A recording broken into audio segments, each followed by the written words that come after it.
Hello mga kananay, magluluto tayo ng ginisang repolyo nga may atay. Ayan po.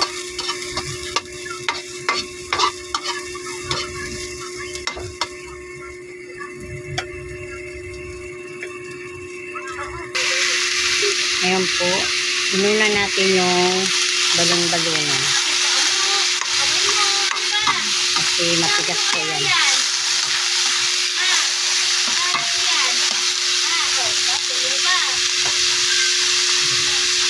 Lagyan natin ng asin.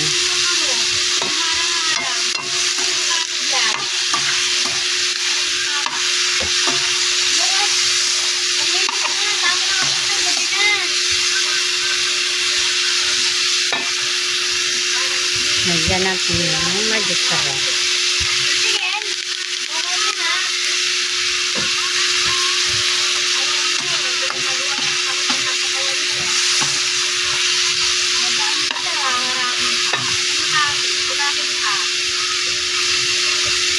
Lagyan ng kunting asin. Ayan po mga kananay, babalikan po natin yan. Palambutin nga lang natin. Lagyan natin kunting tubig para lumambot ang balon-balongan. Po mga kananay, kulong-kulo. Palambutin pa natin yan kung hindi pa yan.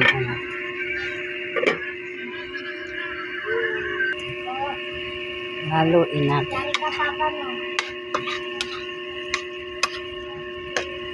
Tigas-tigas pa yun.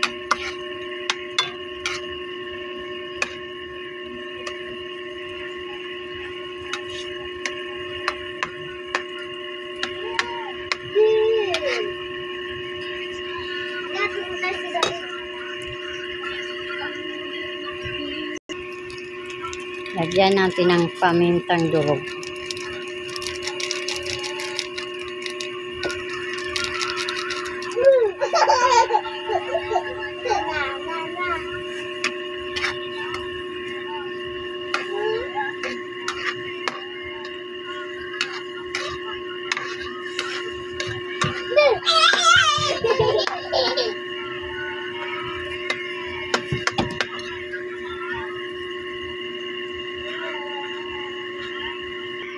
Sinama na natin yung atay. Ayan po.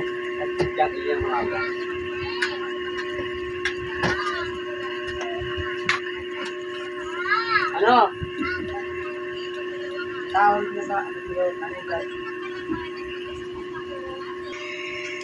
Ayan po mga kananay, nilagay na po natin yung repolyo. Hindi ko masyadong Card, tawag ka card!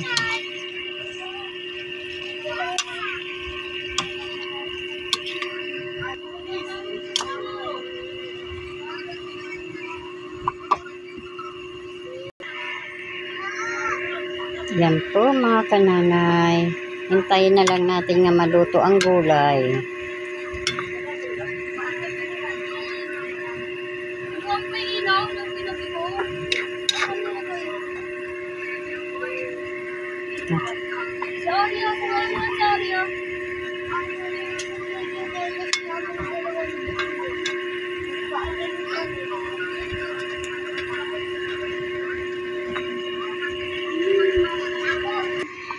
Ano naman? Ano ito ba? Hindi ang mga aso. Uy, Mario, mayroon mo. Paano siya makakainin na agad to? Hindi, pinagpapalala. Ayan po mga kananay, maraming salamat po sa panunod. God bless always. Ingat lagi sa biyahe mga kananay. Tara, kain na.